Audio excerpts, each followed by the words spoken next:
Yo guys, what's going on? Welcome back. It is episode number 3 of the Leeds United career mode. It is hot, man. Seriously, it is warming up in England right now. It's going to be even warmer next week apparently, but yeah, bring on the summer, man. So glad it's finally arrived, albeit a little bit later than we were expecting. Anyway, heading into today's episode on the back of the last one, where of course we reached the halfway point of the season, right now 23 games in. Clear at the top by a few points, but like I said at the end of the last episode, you can't really take anything for granted in the Championship. You know, we know this league being so competitive, you go into a bad spell of form and you've fallen from all that promotion place to possibly even outside the playoffs. So heading into the first game of today's episode, welcoming Plymouth Argyle from Devon up to Ellen Road for this one here, obviously newly promoted to the Championship for this season. By the way, what a job Schumacher did with Plymouth last year. Absolutely fantastic, you know, absolutely brilliant job becoming Centurions of 101 points in League One, winning League One to go up with the title to the Championship as well. I thought he did a tremendous job, and I think it's his first senior management role as well in professional football. So I got to say, my Plymouth fans, you got a good young manager there. He really did some great he did some great job. He did a great job with Plymouth last year, no doubt about that. To be fair, you think about Ipswich as well, what Kieran McKenna did last year too. You think about last year's League One, I tell you, it was a bloody good season, wasn't it? Like a really, really good season in League One last year. I mean, again, Plymouth being Centurions, winning the title, Ipswich going up as runners-up, but they were only a few points behind. I think they had 96 points, I think it was as well, going up a few points behind Plymouth with Kieran McKenna. I think he is in his first senior job as a football manager as well. What a great job he did. And then, of course, the playoffs, we saw perhaps the greatest comeback in playoff history. Sheffield Wednesday trailing the first leg 4-0 away at London Road against Peterborough. And then the second leg, of course, you know, everyone that watched it or kept up with would have seen it. They scored early, and then they ended up winning it 4-0 on the night to send it to extra time. Then they conceded, and they scored again, so 5-5 over 2 legs, and of course won the shootout. And then Darren Moore led his side to playoff final, where they were seconds away from going to a penalty shootout at Wembley. And Josh Windass, son of Dean Windass, who scored in a playoff final for Hull so many years ago, popped up with a diving header game winner with basically the final touch of the game. Honestly, man, League One last year, what a season it was, man. Seriously, so for Reading, Blackpool and Wigan fans going down to League One, honestly, man, it's a fun division. Everyone talks about how fun the Championship is, but I remember when we went down, we being Millwall, I've got to stop saying we, I don't think I can say we anymore, but I remember when Millwall went down many years ago now, and we spent two or 3 years in League One, originally under Neil Harris, and mate, it was class. Like, honestly, I really, really enjoyed it, you know, going to some northern towns. I actually moved up to the north during that season, so it was a bit easier for me to go to the away days. But mate, League One, like, some of my funniest memories watching Millwall away came in League One. My favourite Millwall game actually came away against Bury at Gig Lane when we were 2-0 down and won it 3-2 right at the death. So yeah, League One, man, it's a fun league. Like, seriously, like, people going about how great the Championship is. League One is also really, really fun. Then League Two, obviously, you've got the threat of going down to the National League, but yeah, it's great, man. Like, seriously. But anyway, I'm rambling here. Let's get on with the episode. Obviously, you would have seen start the episode off here. Yeah, a little bit inconsistent start to today's episode. Winning the first one, coming from behind, then a draw and a shock loss to Hull at home, and then taking on Norwich away at Carrow Road. This is a massive game here right now. Norwich just behind us in the table, so heading into this game, taking on the Canaries, I was thinking, if we fail to win this game, back-to-back losses for the first time this season, well, like I said earlier, man, consistency is king. I know it's a bit of a soundbite on this channel, but it is true. You've got to be consistent if you want to win the title or win promotion in the case of a Championship season. So yeah, taking on Norwich right behind us now in the table, looking to capitalise on our slip-ups, and went 2-0 up early on in the first half. My defence is all over the place, but I said it once again, we're Leeds United. We know under Bielsa, they were an all-out attack kind of style team, and obviously, you know, since his sacking, they had that kind of weird Bielsa-Marsh hybrid towards the end of last season. With me, when I took over this year, I said, we're going to be the top scorers this year. There's no doubt about it. We are going to be the top scorers this year. We might concede quite a few, no doubt about it, but we will be the top scorers this year. So, I know I'll get back in the game. We did. We made it 2-2. A little bit lucky with the second goal, Brendan Arrington will take it. And it was 17 minutes to go. Patrick Bamford makes it 3-2 as he completed a comeback from 2-0 down to win it 3-2 in Norfolk. So, 3-2 victory there at Carrow Road. And like I said, you know, goal gluts in FIFA, like they are so common. So if you do concede a goal or two, seriously, man, just keep going. Like, honestly, man, just keep going. How many times this season have you seen us come from behind to either get a point or possibly, in this case, even all three? Like, seriously, like, comebacks and lead changes, they are so common in FIFA this year. It's unbelievable. And late goals as well. So, I always say this, man, but seriously, never give up. Honestly, never give up regardless of how big your deficit is. Anyway, following game, taking on the side who won playoffs from League One last season. Like I mentioned a moment ago, Darren Moore's Sheffield Wednesday coming to Ellen Road for this game here. So taking on the Owls for this one, aiming to get back-to-back wins for the first time in a while.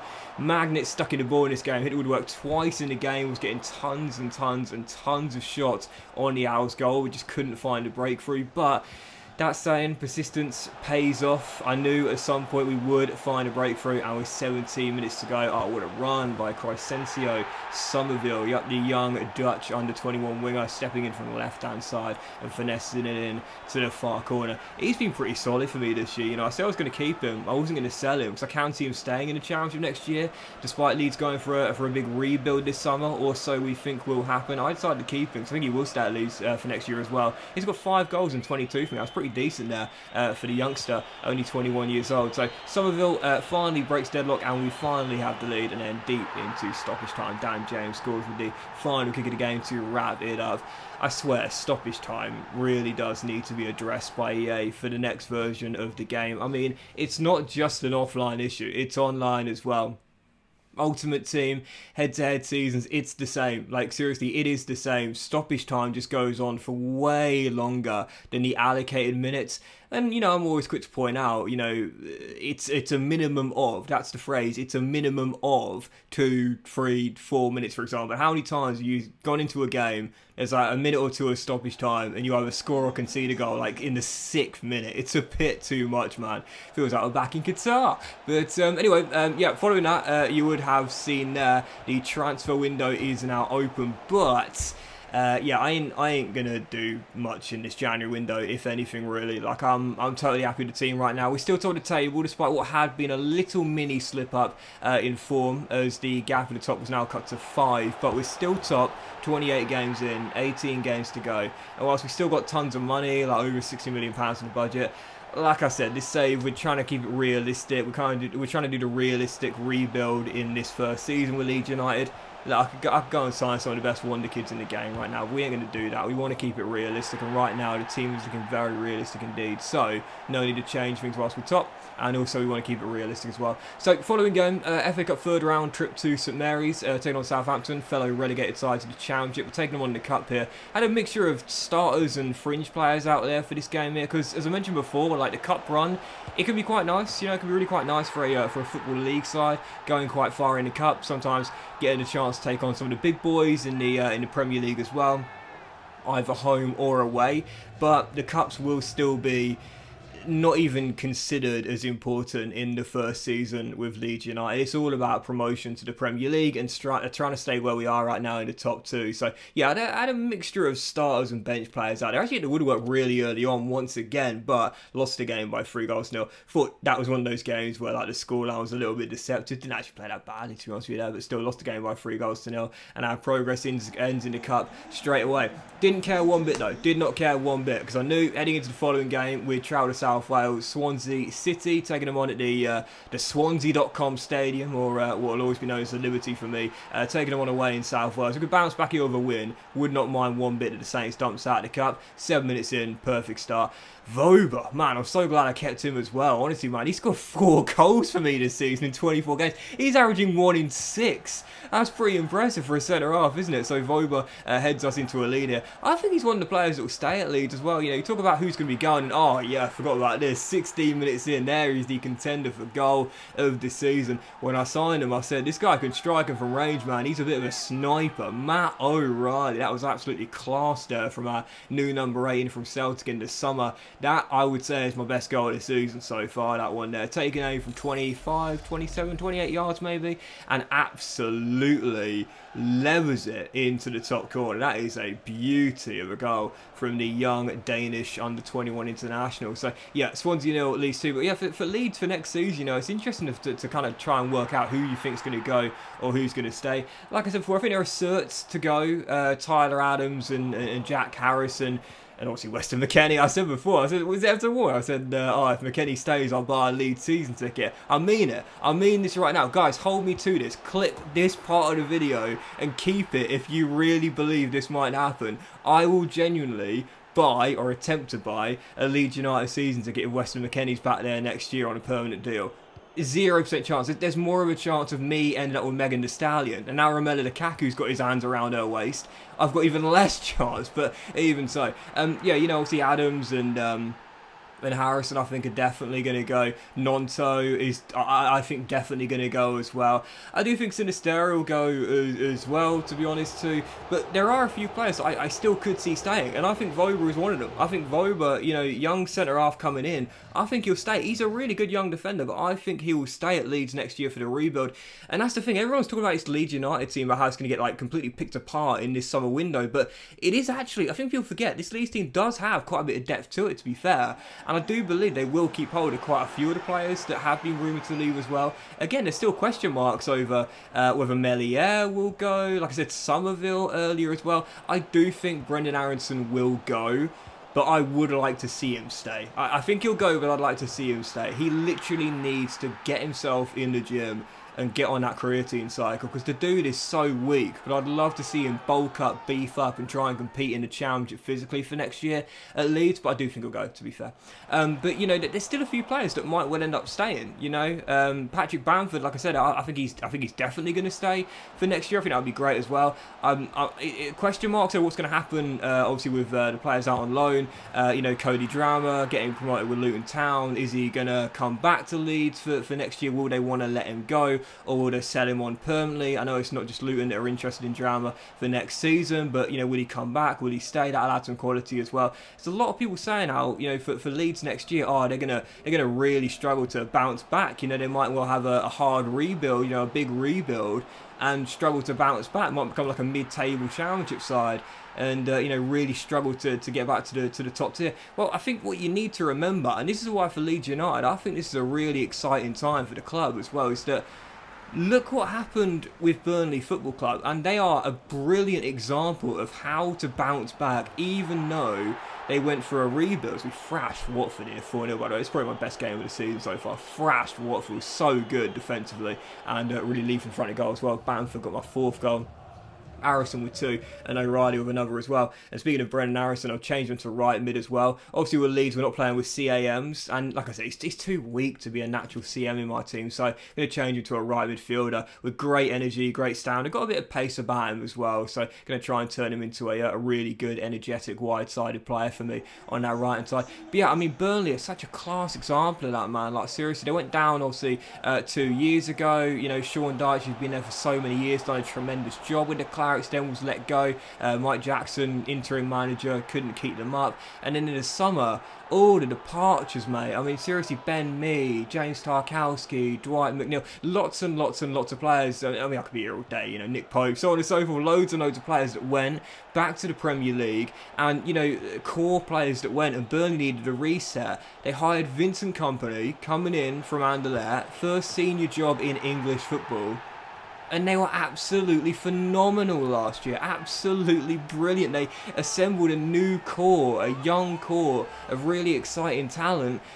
And they're back in the Premier League, and there was a very slim chance, well, I say a slim chance, there was a while for a bit of a chance they could possibly set or possibly meet or break Reading's record. In the end, they didn't, but they still went up with games to spare and won the title as well. And for Leeds, I really think they could do the same thing, and it all comes down to the recruitment, I feel. That's really, really key, because we often talk about this as Patrick Bamford scores a late one here against Sunderland in a 2-1 victory against Ellen Road. We often talk about, football owners and the hierarchy and the powers that be and so on, and we talk about how often the blame falls on their shoulders. But it's not always about a lack of investment and a lack of money being pumped in. I've mentioned this before, but Everton are a brilliant example of this. After that big win there against Sunderland, we now go 7 clear of Leicester in second, but most crucially 13 clear in Norwich, who have dropped the ball a bit recently, and we now have a double-digit gap on those outside the automatic promotion places. But yeah, Everton are a great example of this, man. Like, seriously, I mean, the amount of money they have spent over the years, and they've had 2 seasons in a row where they've been scrapping for safety, and in the end managed to keep their heads above water right at the death, like last season. On the final day, thanks to their win against Bournemouth, had they not won, they would have gone down. So that just goes to show it's not all about money. It's not all about just chucking money into the club. It's also about getting the right core together and building and developing a culture within a team. That's how you achieve stability. So for Leeds, I mean, mate, I'm excited. I really am, because I mentioned this before, but they never really moved on from Bielsa. They really didn't. Under Bielsa, you knew what that team was, but after that, it just never really seemed to be cohesive enough. Marsh was beginning to put his own stamp on things. He was beginning to get there, but the results on the pitch weren't there for him. And in the end, football, unfortunately, is a results business, and therefore was sacked. Don't even get me started on Javi Gracia. I do not understand that appointment to this day, but the point is, under Bielsa and after Bielsa, the Leeds team just became so disjointed. You couldn't really, certain players need a certain manager, and without Bielsa, I did fear for them. Marsh did a great job in keeping them up in the first season. He was in there for the first start of the season when he came, the second half of the season he came, I should say. But for last season, I think that was the key, really. Marsh was, slowly beginning to put his own stamp on things, but they weren't getting the results. And then as soon as he went, Gracia inherits this strange hybrid Marsh-Bielsa system, which isn't really, it's not performing, it's not getting results, but the identity isn't there either. It's a club that kind of needed a reset. And you sometimes hear people say, relegation will be good for us, relegation will be good for us. There are certain clubs where I don't believe that's true at all. I think if Everton were to go down, for example, it would be disastrous. But for Leeds, I genuinely think it could be a really good thing, a blessing in disguise, because now they can reset, rebuild. But the key, I'm going to use the RE word once again, is recruitment. They've got to get it right in the summer, and I think they can. I really do think they can. They've got a lot of assets they can sell for a lot of good money. They've got some great young talent at the club and also out on loan as well. I think for Leeds, I got to say, I know some Leeds fans are worried about what's going to happen for next season. I know they're worried about, will we be able to bounce back to the Premier League? And obviously, I remember Leeds for all the years I spent in League One and desperately trying to get back to the second tier, let alone the top tier. Listen, I totally understand the fear and the anxiety, but genuinely look at the models of clubs like Burnley, for example, and what they were able to do in 12 months. There is no reason why Leeds cannot be the same for next season. So it's exciting, man. Get excited. Seriously, it can be a really fun time rebuilding, man. So yeah, really looking forward to see what Leeds do in this summer window. We sold Junior Firpo in the end on deadline day. Sold Junior Firpo to Sporting Lisbon. I prefer Brandon Williams since coming from Manchester United, and of course we signed Manning from Swansea as well. So he became our third choice left back, so I was totally fine selling him. And you would have seen after deadline day ended and I decided to spend no money whatsoever and keep it in the bank for next season, you would have seen we had a draw against Preston. Ched Evans scoring late and giving Preston a level there at Deepdale. Then we won the following game.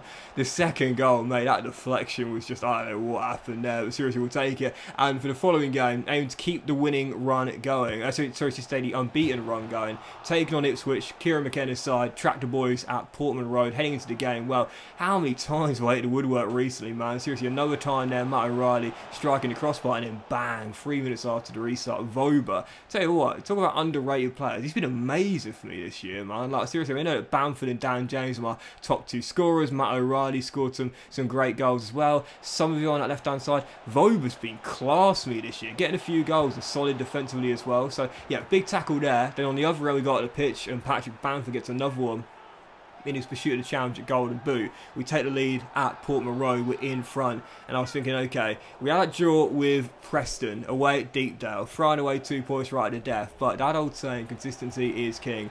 If I get back-to-back wins here and continue this streak, we can really pull away from the chasing pack. And against Ipswich, we did get those back-to-back wins. First Bamford and then Dan James, my top 2 scorers, getting the 2 goals in this one in the second half. 2-0 victory at Portman Road. And do you ever have those sort of like moments during a season where you're like, okay, now we're going to pull away. Like, now we're going to pull away. This was it for me. Like, this was it. As soon as we had that big win there against Ipswich, you know, a little bit unlucky initially, hitting the bar, and then obviously big tackle by Voba, keeping it a 0-0.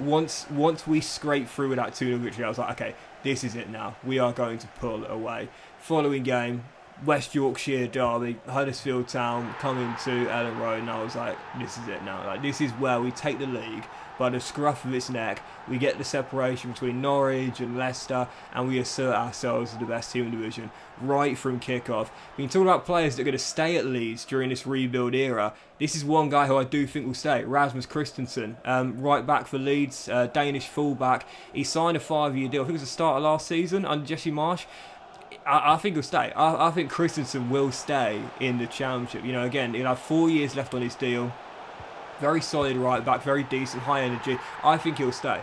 I think Rasmus Christensen will stay in the Championship. So whilst they are going to have a rebuild in this summer, there will be some players that will stay. I think Christensen is one of those players. So Christensen gets his first goal of the season right for kickoff. He makes it 1-0. Dan James then makes it 2. And like I said, at this point, I was like, okay, we are now going to just absolutely pull away and not let ourselves get caught up. 59 minutes in, Patrick Bamford and Dan James, they're having their own individual battle for the golden boot right now, man. I'm loving it. They got another goal each in this one, both scoring goal each in the last 2 games, and there you go. 11 games to go. We are now 14 clear of Leicester. Norwich have totally dropped the ball now. They're 20 points behind us, but we're also 18 clear of Southampton in 3rd. So the bottom 3 of last year, now the top 3 in the Championship. And again, I'll say it, this is why consistency is king. I know I keep repeating this phrase, and at some point I'm going to open up a merchandise store and cash in on this phrase, consistency is king.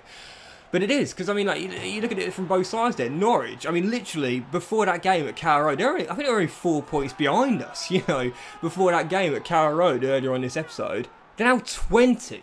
They're now 20 points behind us, just like that. And that's why, like I said, the Championship, you have to be consistent if you do want to go up automatically as one of the top 2. Because just like that, you know, we go into a really nice run of form. What a goal again by Matt O'Reilly, by the way, in this game here at Ewood Park, right forward. This guy's a sniper. Call this guy Matt Dragonov O'Reilly. He's a sniper, mate. I'm loving it. I'm playing Modern Warfare 2 out there.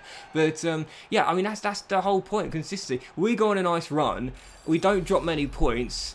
And, you know, we go on a nice little unbeaten streak and we separate ourselves from the chasing pack. But also, Norwich go on an inconsistent run of form. You know, they get a couple of wins in several. And they've gone from 4 points to 20 points behind. Just like that. It's madness. Absolutely madness. But again, if you've got a league of so many teams in it, like a Championship, 24 teams, then, you know, obviously, if you do struggle quite a few games in a row, chances are one team is going to be playing really well in a few games in a row, picking up wins in a few games in a row, and they'll have enough to leapfrog you if they were behind you. So yeah, that's why, like I said, consistency is king. Can't wait to open that merchandise shop and charge you 15 quid for Primark quality t-shirts with my catchphrase on it. But anyway, following game, Blackburn Rovers, Ewood Park away. Like I said there, won it by 4 goals nil. Once again, man, Patrick Bamford and Dan James just scoring a goal each and every game right now. And Matt O'Reilly bagged a couple as well in a 4-0 victory. So dominant display there away in Lancashire against Blackburn Rovers. And for the following game, Millwall taking on the Lions here. Always a great game. Probably, I'd say as a kid, it's like my favourite games to go and watch Millwall play. Probably was against Leeds. I absolutely loved that because obviously when I was a kid, you know, I'd say they were probably the rival team we faced the most, alongside probably Charlton as well, I'd say probably. But yeah, Millwall versus Leeds, like we battled them in League One, we battled them in the Championship as well.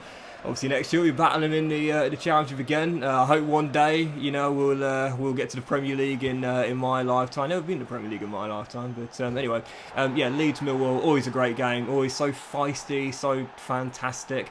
But yeah, taking on the Lions here, took the lead very early on in the game through Dan James, and then oh man, that goal. How many times this season, I swear, it's getting ridiculous. How many times this season have we seen a deflected goal like that get scored? It's so frustrating. Brandon Williams with the own goal there. Millwall get back on level terms, and 10 minutes later, they're in front. Volkswagen makes it 2-1, and it is Millwall in front for the first time in the game at Ellen Road from leading by a goal. Like I said though, lead changes in FIFA, they're so common nowadays, they're absolutely insane. Holding on to leads or conceding leads happens all the time. So I felt if they could do it to us, we could do it to them. Second half begins, 12 minutes after the restart, they've done it once again. Dan James and Patrick Bamford, sharing is caring, always getting a goal each. Bamford gets another one there to make it 2-2. But like I said, with so many lead change in FIFA nowadays, I knew, and all that attacking Leeds team like we are, we could get ourselves a winning goal if we kept on pushing. 60 minutes to go, George Long kicks it long, but doesn't get long enough. Honeyman loses out, quick little ball inside from Bamford James, and our top two guys this season combined for our third goal. He scored our first, he scored our third. Dan James, what a man, makes it 3-2 Leeds United. So yeah, came from behind to win. Not for the first time this season, not for the first time in this episode. And once again, I'll use this phrase, get ready to buy a £20 t-shirt with this saying on it, consistency is king, because after a great unbeaten stretch and 5 wins on the trot, 9 games to go, we have now gone 14 clear of Leicester, and Norwich are now 26 points behind. Like I said, consistency is king. But well, into this episode of the Leeds United Crew, guys. Big fan of watching. Hope you enjoyed it. If you like, much of you all have a fantastic. I'm not going to do a merchandise store, but I'm just joking. But have a great day, though. Much love, and I'll see you for the season finale of season 1 at Ellen Road, where promotion is all but in the bag very soon.